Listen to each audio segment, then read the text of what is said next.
when you are in a situation where more money would be beneficial to you, and you're feeling the discomfort of not having enough money, you're launching a rocket that is requesting more money.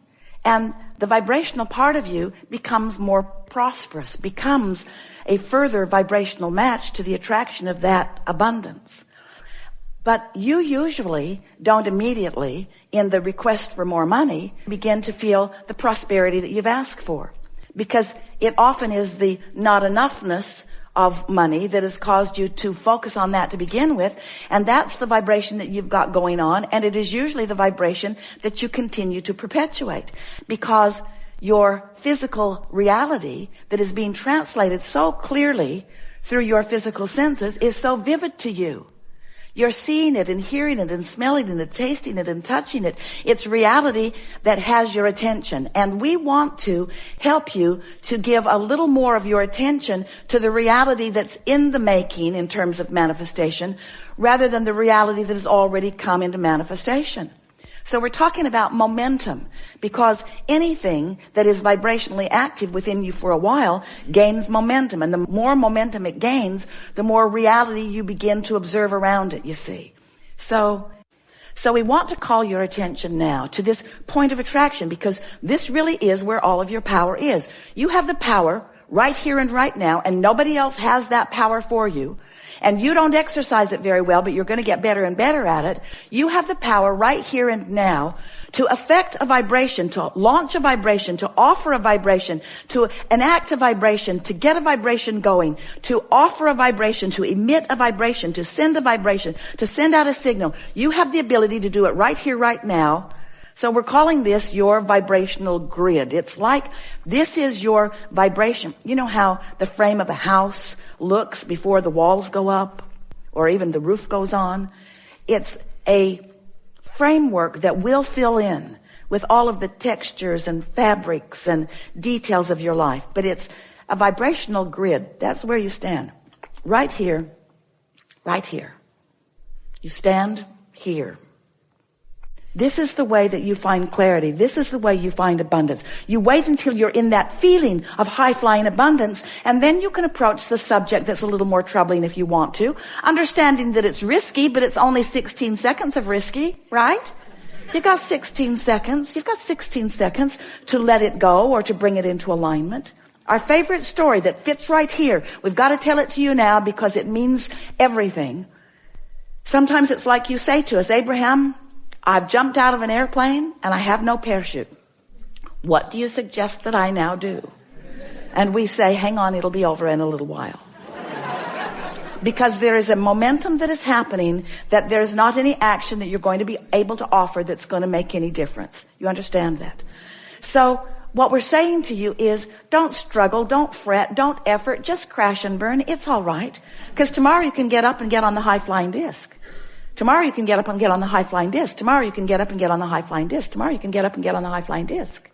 And after a few days of tomorrow getting up and getting on the high-flying disc, one day Esther said to us, Abraham, I refuse to accept that I have to wait until tomorrow to get on the high-flying disc. I have tools that you've given me. I can get back up there anytime that I choose to get back up there. So what are we talking about? We're talking about your conscious awareness of your vibrational output. Yes? We're talking about your conscious awareness that you are vibrational beings. Yes?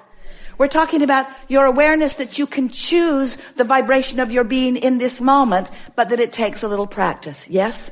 And some subjects have enough momentum going that it's going to take getting up tomorrow and getting up tomorrow and getting up tomorrow and getting up tomorrow and getting up tomorrow and getting up tomorrow and getting up tomorrow and getting up tomorrow. This could take a while. Getting up tomorrow and getting up tomorrow and getting up tomorrow.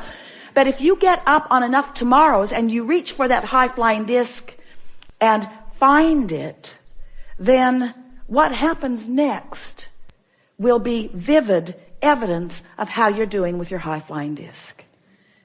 We so want you to understand that in this day, evidence of what disc you're on is going to be all around you. Esther said the other day, the people around me are making me believe that I might be on the Henri disc. She resented them. But she had to accept she had rendezvoused there with them. You pick the disc, and you'll rendezvous with others who have picked the disc, you see.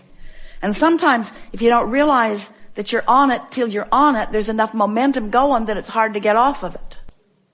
But that's the work. So here's the rule of thumb that we would follow if we were standing in your physical shoes. The better we feel, the more we would milk it. The worse we feel, the more we would try to ignore it. That's what Jesus meant when he said, turn the other cheek. Choose your vibration and give it your undivided attention if it feels good. And give it as little attention as you can if it doesn't feel good. So Esther was thinking the other day about the words that we used, and she could feel the poignancy with which we were talking about those clogged pipes in her pond and how they were clogged from neglect. And Esther got this visual image of pipes that she's laid to all kinds of things, wanted and unwanted. And she's got open pipes to unwanted things and open pipes to wanted things. And what keeps them open? Attention to them. Attention to them keeps them open. She's keeping the path of least resistance open to wanted and unwanted things, yes? But if she neglects them, they just clog up from neglect. So it's a new, even better application of this clogged pipe analogy. What paths of least resistance are you carving open every day? I hate that guy. I've always hated that guy. That guy is such a pain. The guy dogs me. I think he stalks me. He's everywhere I go. I don't like that guy. That person at work is everywhere I go, always in my face. Who's keeping the pipes open? That's what we want to ask you. You are. You're always the one who's keeping the pipes open. So if you look around any environment, whether it's the environment of your memory, whether it's the environment of your work, whether it's the environment of your family, whether it's the environment of the people that you are moving through the freeways with, whatever environment that you're moving around in, you are the one who's keeping the pathways open. You're the one that gets to decide. So be more specific if it's a pathway you want open, and be more general if it's one that you would like to just sort of stop. The more general you are, the less momentum there will be. So I accept that from the unseen, abundance flows to me in this form. And so it is logical to me that from the unseen, that all nature of abundance will flow to me. And that in the same way that I can be in a vibrational place of just allowing that to happen, I can be in a vibrational place of allowing more abundance on more subjects to happen. Feel how free-flowing that is? In other words, no resistance. Those statements were easy to make and felt good as you make them. Now that may be all the work that you need to do for one conversation that you're having with yourself. And you can tell that you've done good work because you have contemplated a subject and you felt good while you contemplated it. So we're going to make a statement to you, really to all of you. This is another refined point, very fine-tuning, deliberate creators that we are visiting with here today.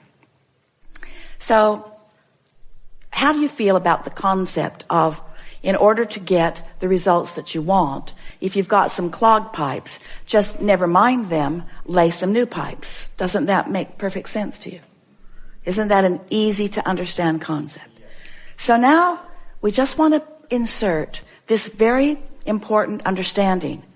When you're standing in the middle of clogged pipes, and you know you are because you feel uncomfortable, that's not the time to try to lay new pipes, because all you do is increase the clogging of the pipes that already exist. So here's a statement that we want you to remember.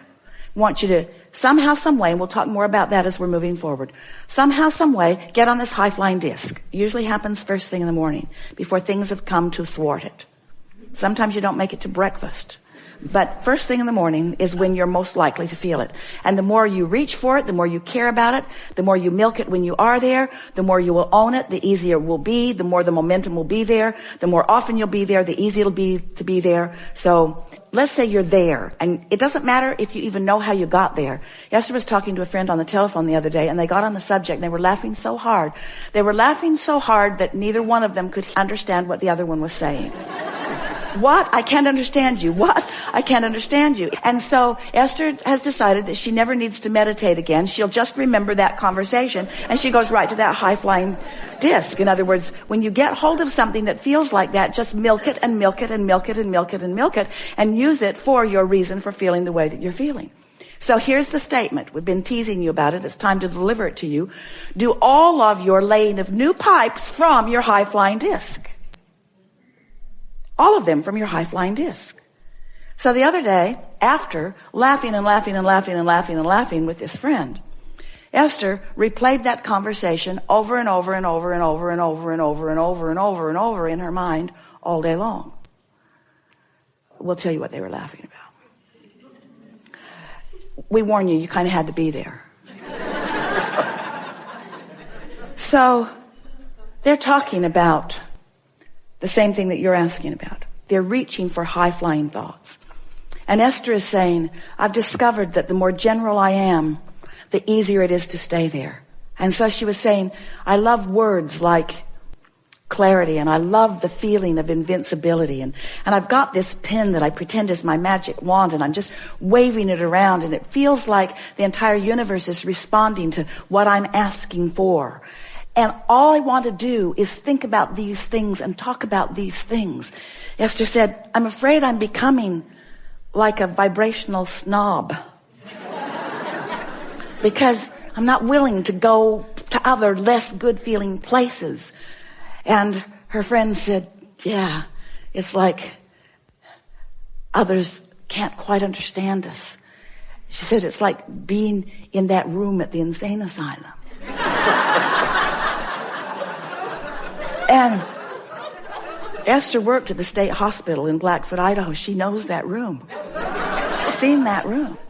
So Esther began laughing. And then one or the other of them is talking about people walking by and hearing them laughing in there and saying, just leave them alone. And don't get too close to the door. And then Esther said, yeah, and they'll slip food under the door to us.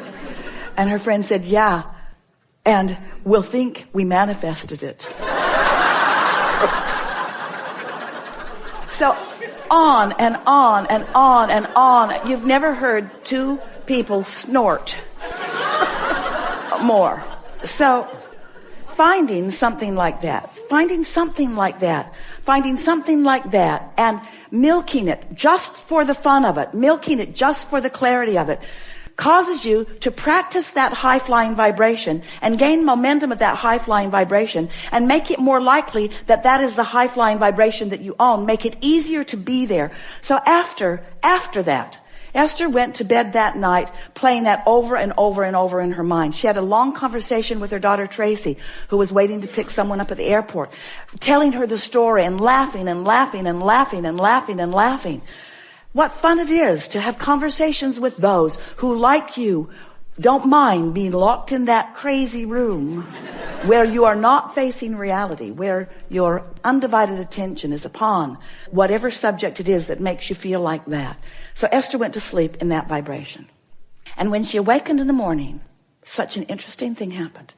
Because her first thought, now she's been listening to us for a long time, talking about how when you prepave, when you go to bed thinking about good things, and you'll wake up thinking about good things. And Esther woke up, and the first thought that was in her mind was maybe the most troubling thought that she's experienced in the last several years.